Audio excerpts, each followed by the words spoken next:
Hello, welcome to my YouTube channel. My name is Wahid Lutfi. My YouTube channel is called MyWebUniversity Free Educational Videos, and I'm going to be demonstrating on this video the for statement and Bash scripting the for statement. So this is the welcome page that I'm just also writing it as welcome dot script. I mean welcome dot basically welcome dot sh as a script. And this is statement. I'm clearing the screen and then run the cat minus n welcome dot screen like this, that it shows exactly like you just saw that one.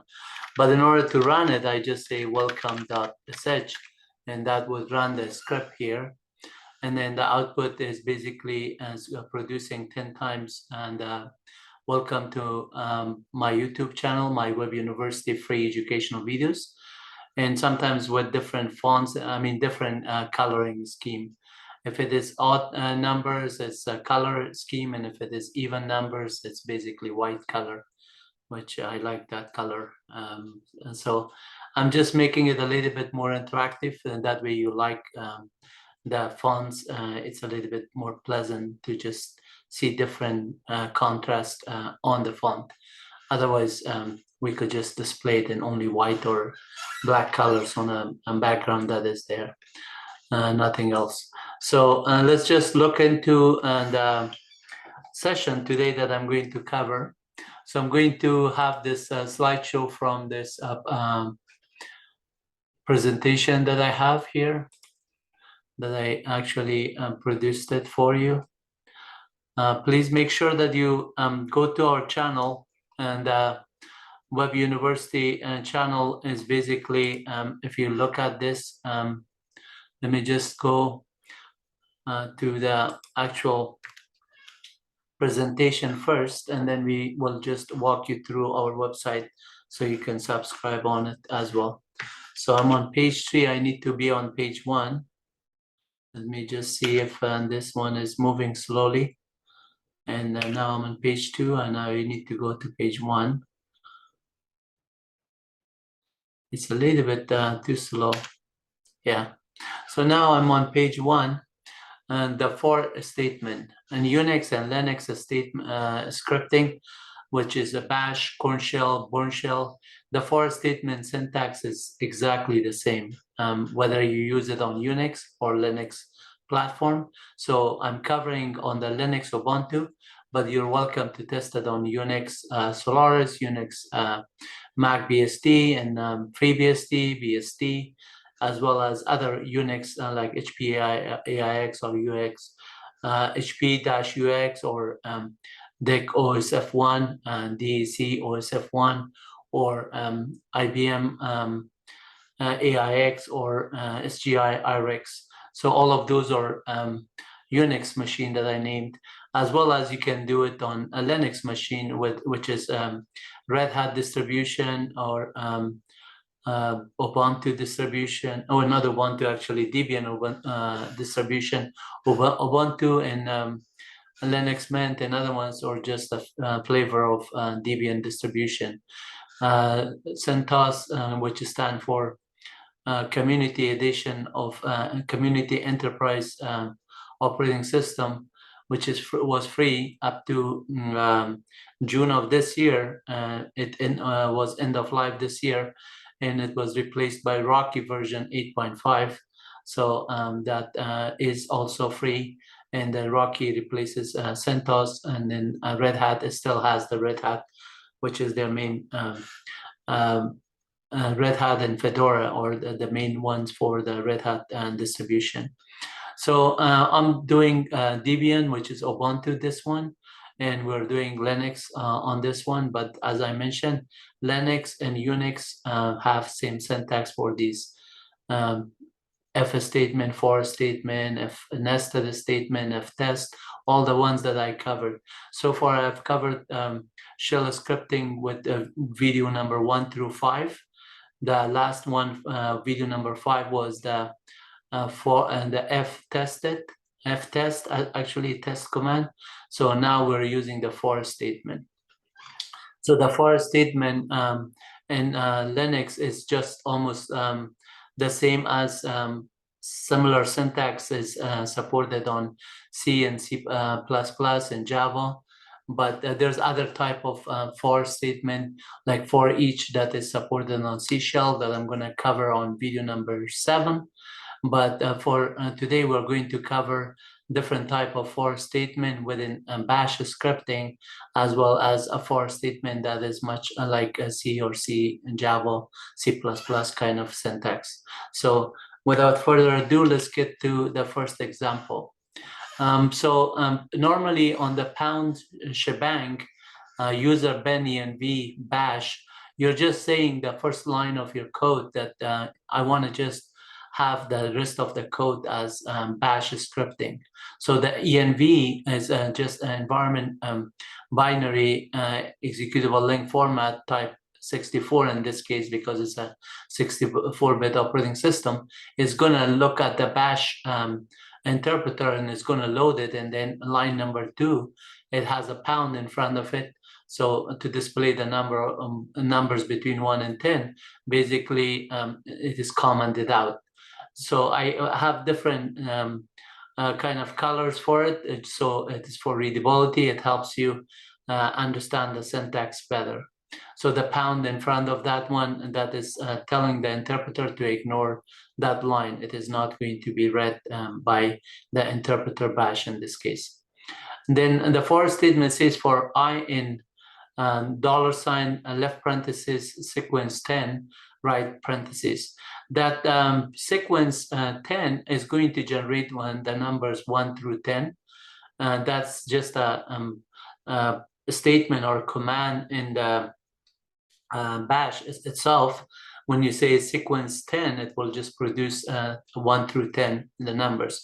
But when you put it into the subshell command, $ left parenthesis right parenthesis, it becomes a list onto the for statement, as if you're saying for I in 1 through and dot 10 within the braces, and do something. So that is the syntax that you can manipulate in many different ways, and I'll show you the examples when we go to the examples activity in this session. So the do and done is the part that is like begin and end, or braces, a start brace and end brace. In most languages, you either have a brace to start something, or end the brace, or begin or end, or do done, those kind of statements. So it is just starting a loop, and it's gonna end the loop at the done part. Notice that sequence and the for statement comparison to while statement. And the for statement is going to terminate by itself when it reaches to the max number, in this case, number 10. So it is not, you don't have to inside the loop, you don't have to increment it. Automatically it does. While in oppose in the while statement, you have to, otherwise it will go infinite loop. So this is the first example. Let's go to the second example. Again, shebang user bin env on the script cat for dash sequence.bash, it is displayed, and then shebang user bin env bash is the first line of the code. So the second line basically is a comment and saying that it displays the number between 1 and 3. And then the for statement again is the sequence is 3 in this case, which generates 1, 2, 3. So, and then the echo statement with -e for expression. In this case, the expression gets evaluated, and if you have like a new line characters or anything, you could just print a new line character after the $I, so it will go to the new line there. The value of I is, and then it will display the I characters. And do it done is just ending the loop, start and ending. Here is another examples like cat -n for sequence.bash. The script this time I'm just having like the shebang on the first line. Shebang is pound exclamation mark. That is called shebang in Unix and Linux like operating system. So when you run the shebang, then say user bin env, it defines the env binary and that path. Dynamically, it knows that it is in that location by default on all Linux and Unix distribution that I can name that I worked in the past maybe 30 years. All of these ones, they are having the /user bin env by default. So it's not hard-coded that it will not find it, and opposed to /bin bash, you are forcing it to say, find the bin bash on the /bin bash, on the bash into /bin bash, or user bin bash, you're forcing it to find bash and user bin bash. So in this case, the line number 3 through line number 5 is just a comment that I'm telling myself or the next reader of the program to say, what is the purpose of this program and who wrote it and what is it copyright if there's any for it. And then line number 7 is also displayed as like a kind of comment section to the developers that look at the code, say that, okay, this is going to just display the sequence of 1 through 3. Very simple. But for a statement itself is the actual code that will generate the 1 to 3 and the do echo done as the same statement. And I'm going to demonstrate those ones when I go to the lab activity today. So, and the next one is that cat for sequence steps.bash. And the step is that like sometimes instead of just sequence 3, you're just providing 3 arguments to the sequence program, the sequence function in this case, or sequence command. The sequence takes 3 arguments or 1 argument. If it's 1 argument, it's sequenced from 1 through that range of numbers. If it is 5, sequence 1 through 5. If it is 3, sequence 1 through 3. But if it is 3 examples here, like in that statement that I have, it says sequence 10, 5, 30. 10 is the starting, and 5 is a step or incremental, and 30 is the ending, where to end for it. So in this case, and we're just writing the value of I with starting with 10, and then 15, then 20, then 25, then 30. So increment by 5 and going up, because the last number is greater than the first number, start and end. The start is 10, the end is 30, and incremental by 5, or a step over by 5. So, and the second example that is -5 and negative within the start from a big number, like the start is at 30, and then the stop is at 10.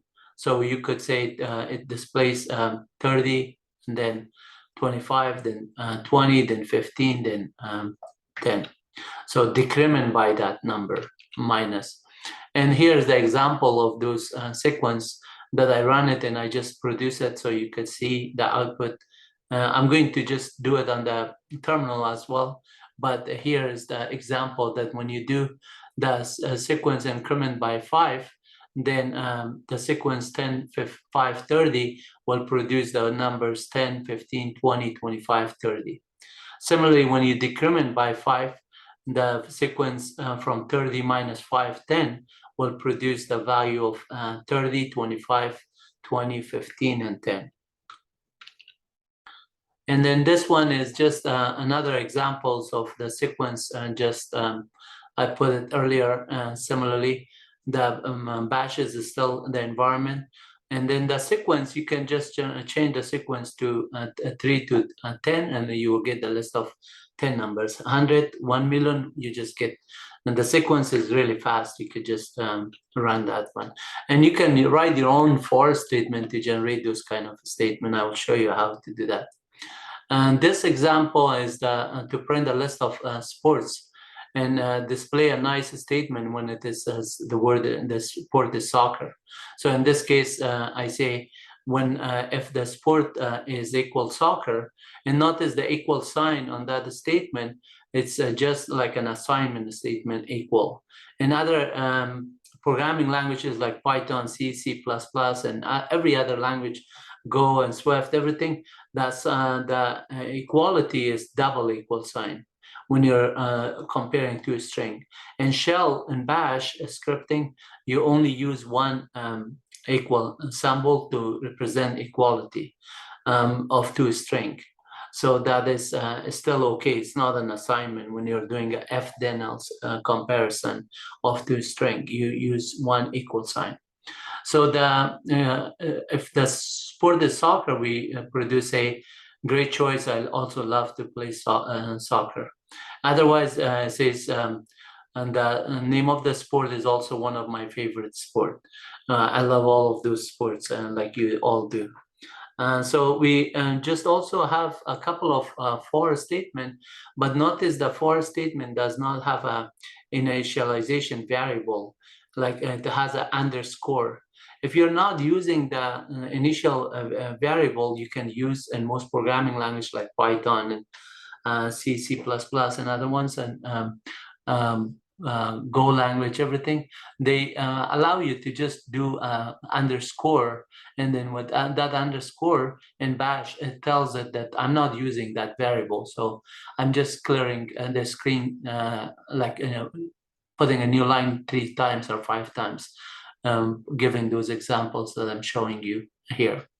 So the last part, it just generate 5 lines of blank space, and then just exit out for clarity and formatting the screen nicer. So here's the output of that statement. I made it a little bit bigger for the output because that much text could fit. So for sports, when we run it, this is great choice. I also love to play soccer, and football is also one of my favorite sports. Same thing with volleyball, basketball, swimming, and running.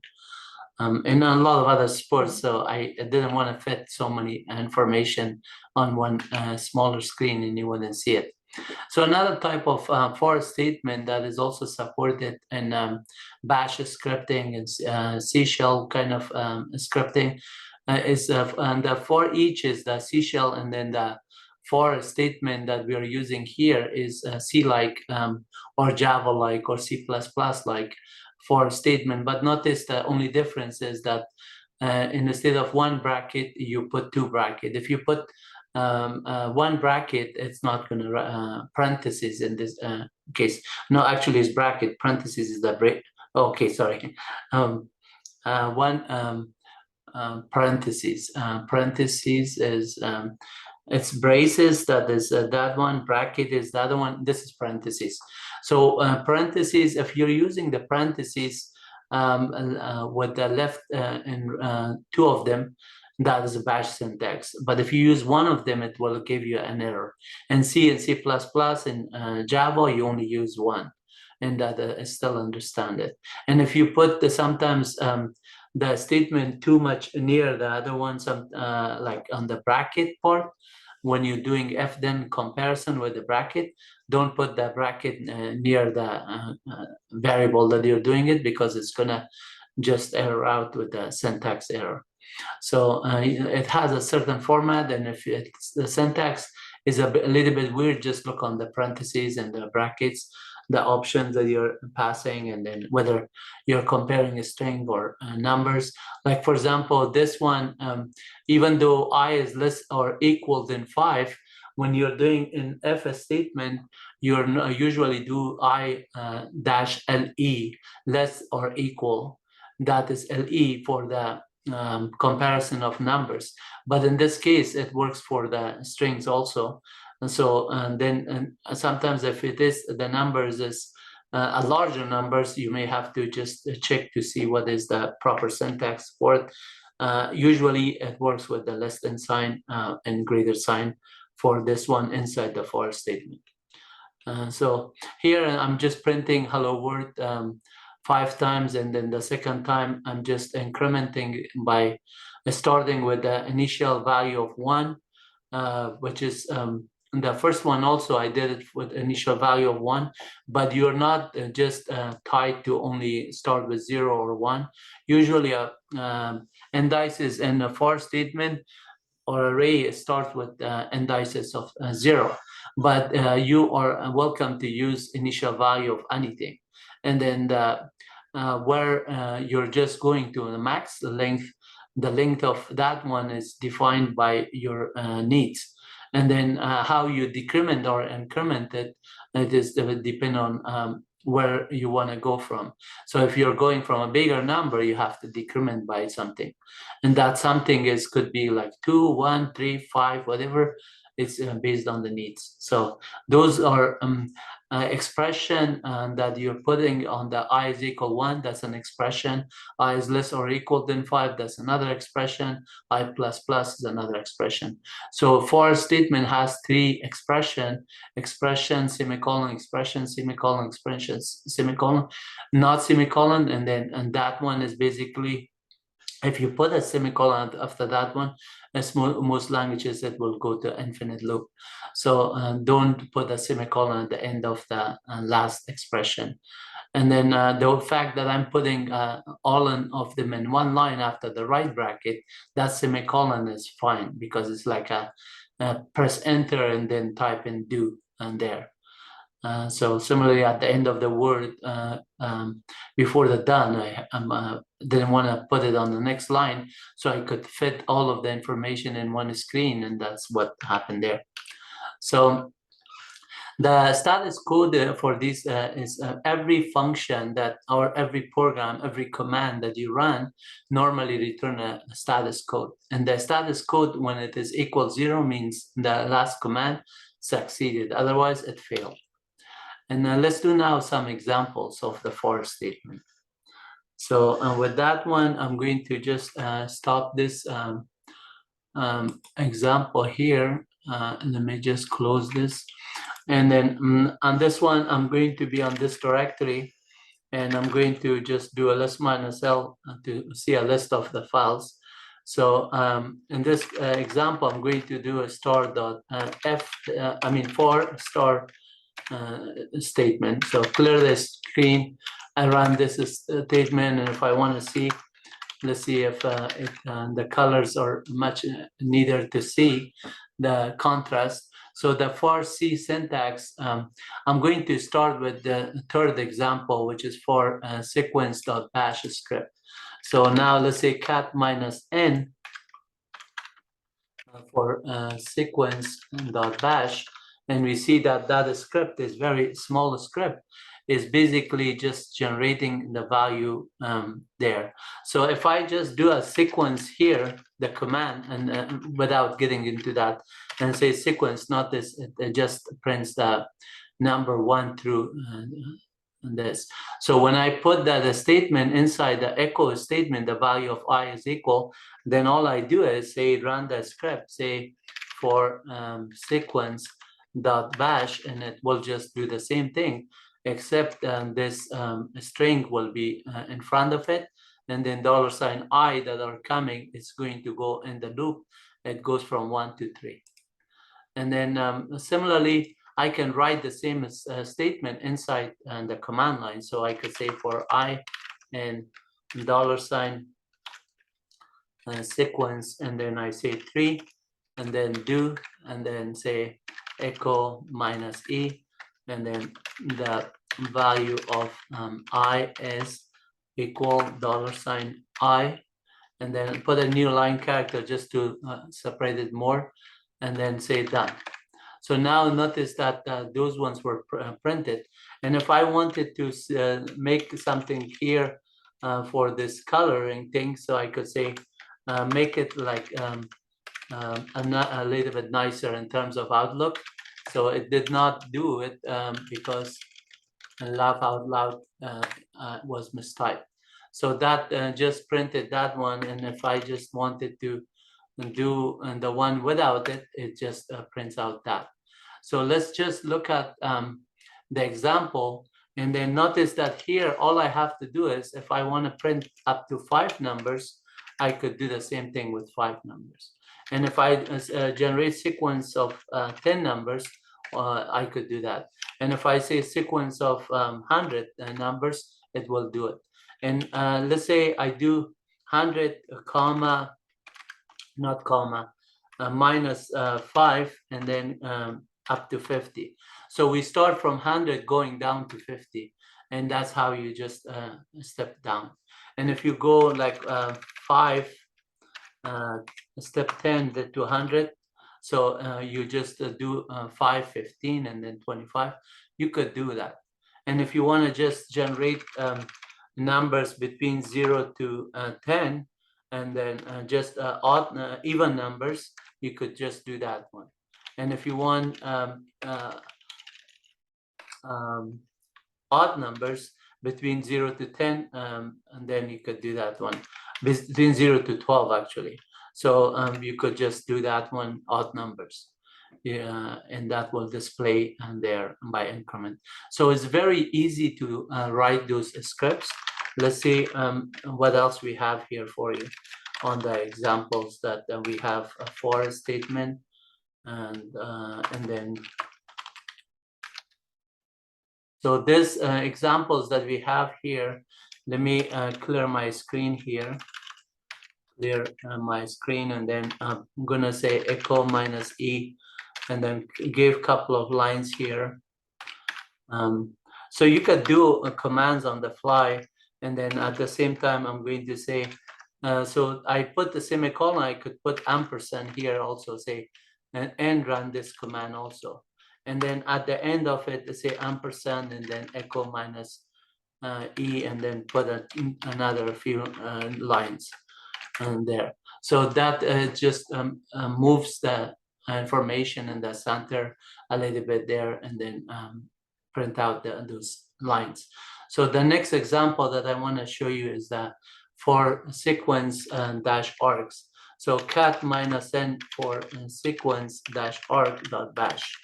When we do that one, if you notice, that one is basically reading on line number 9, is reading the $1 into variable max, and then it goes into the sequence between those numbers. So that means that I'm allowed to write for a sequence giving an argument dot bash. If I don't give an argument, this script will fail. I'm not gonna run it now, because without the argument, because I have written a second one. I will show you how you could correct that one so it doesn't fail. So now I'm gonna give it 5, and then it just runs between 5. If I give it 10, it runs with 10. If I give it 20, whatever number you gave it, it runs between those numbers, and the program is very intuitive in that sense. But what it is not there is that if you just do not provide any argument, it says missing operand, because we're expecting a $1. We never test for validation of this argument, whether the user forgot or the user doesn't know how to run your program. Please make sure that you are checking for this kind of condition. So in order to do that one, I wrote this other script and say, let's see, for this one, tr. So I call it print list, I believe. Let's see, cat minus n print list dot bash. Yeah, so this print list is just going to check the $1 to make sure that if the number of argument is smaller than 1, then the user did not provide an argument, then it's gonna just have to ask for it. Say the syntax of the program is that you have to say the name of the program followed by a number, and the number could be as an example. So let me just run this one, say print dash list dot bash, and notice that it says that the usage is bash and then a number, and then the name of the script dot bash then as a 5.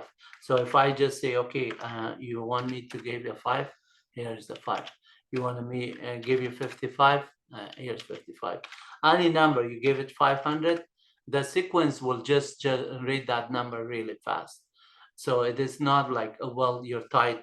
So if you just do a larger number like 5,000, notice how fast it was. So it is going to generate the numbers that you want there. And then in this case, let's just go back to the bash script called print list.bash. And then on this one, basically is, let me do a clear screen here. Clear screen, and then do this. And then also, I want to see if this looks a little bit nicer. No, that certain colors is not as readable. So yellow, I mean, that's green and kind of blue together on a purple, dark purple.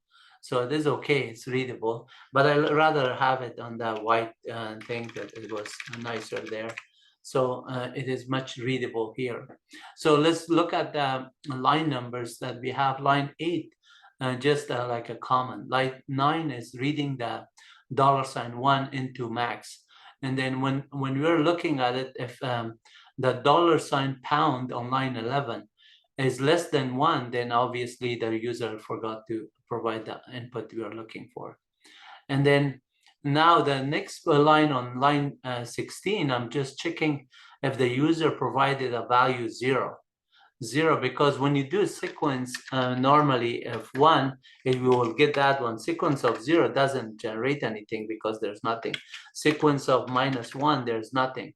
But if you want to do a sequence of 10, let's say 10 minus 1 and then 0, you could do that one, or minus 5, you could do that one, just getting the negative numbers. But normally when you're doing the statement that I'm doing here, cat minus n print less dot bash, on my example, I'm looking for a number that has to be positive or greater than 0, so I can go through the sequence for that user and just the format that I'm checking.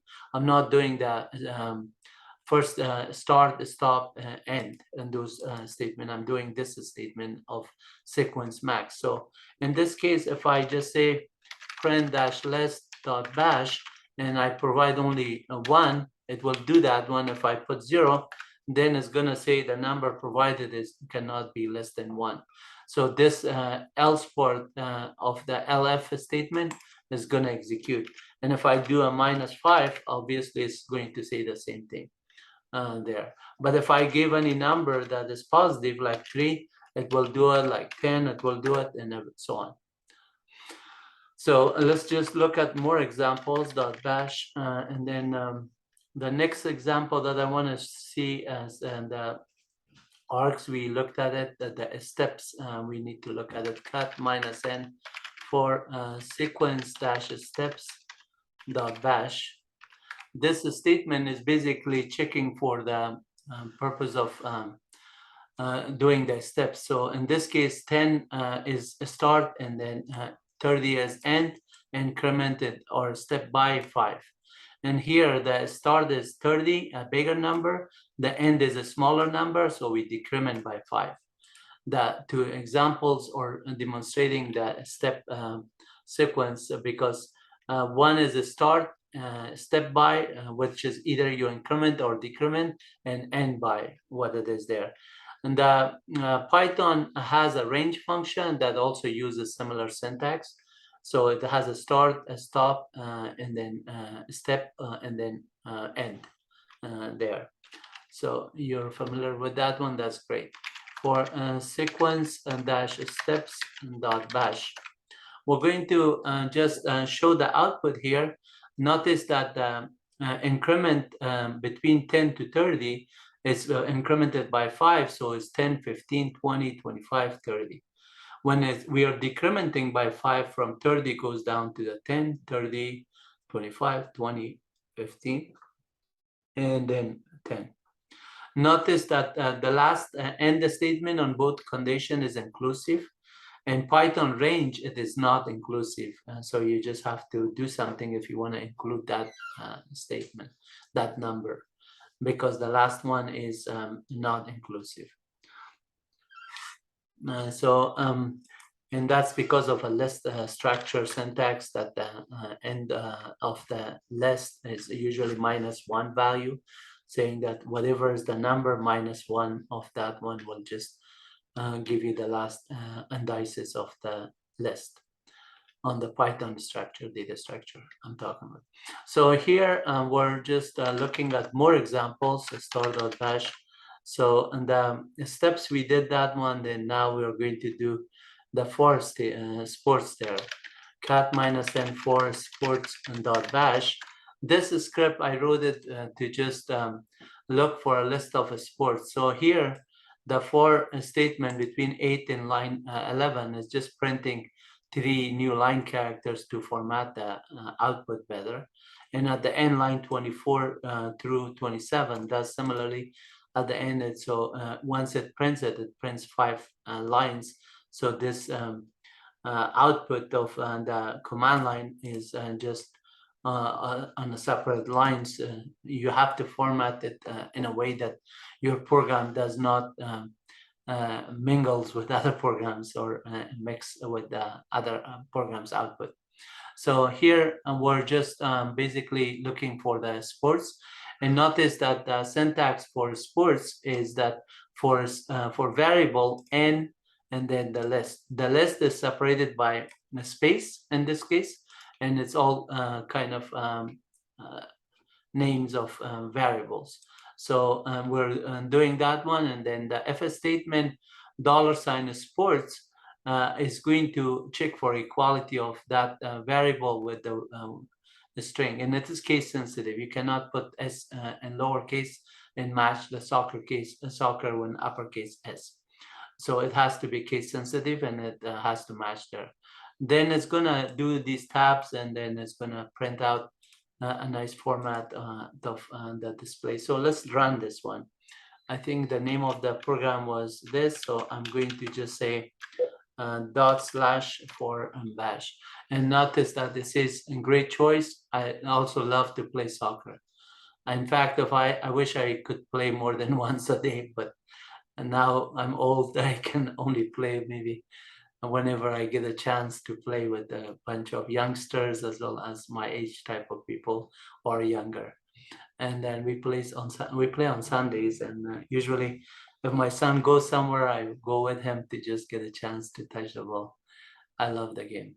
All my life I was like a soccer player, play soccer. So whether I play good or not, that's a different question. But I love the game, and I coach the game, and I play soccer at different levels. So let's just go back to this example we already did, and then now we are looking at other scripts that we have here. So the for statement also, I could just show you an example of a for statement, which I did on one of the graphic there that I displayed it. So you could do like this for I is equal 0, I less than 10, and then I plus plus, and then say do a statement and say echo and the value of $. Sorry, I'm just typing in, it goes too fast. The value of, my God, I have lost control over the value of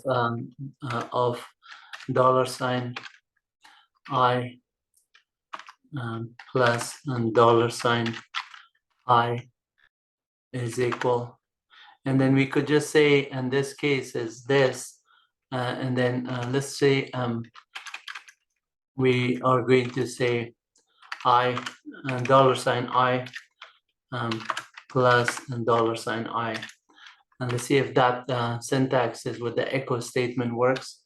And I'm gonna say right here with echo minus e, and then and just say done.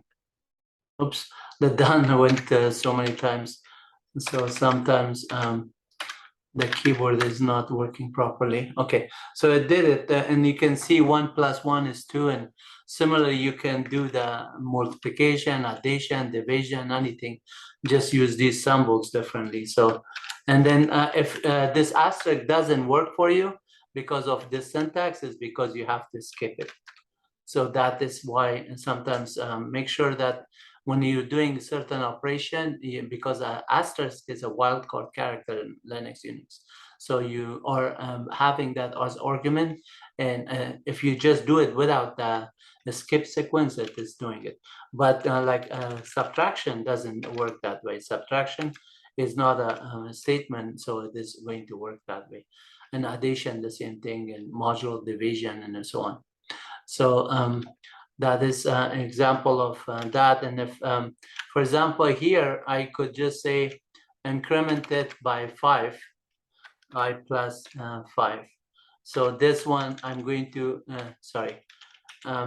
if you increment it by 5, notice the numbers is only between 0 and 5. The next one is already past the 10, as less than 10. So if we want to get a bigger number on those ones, increment this one to like 20, and then you get more numbers.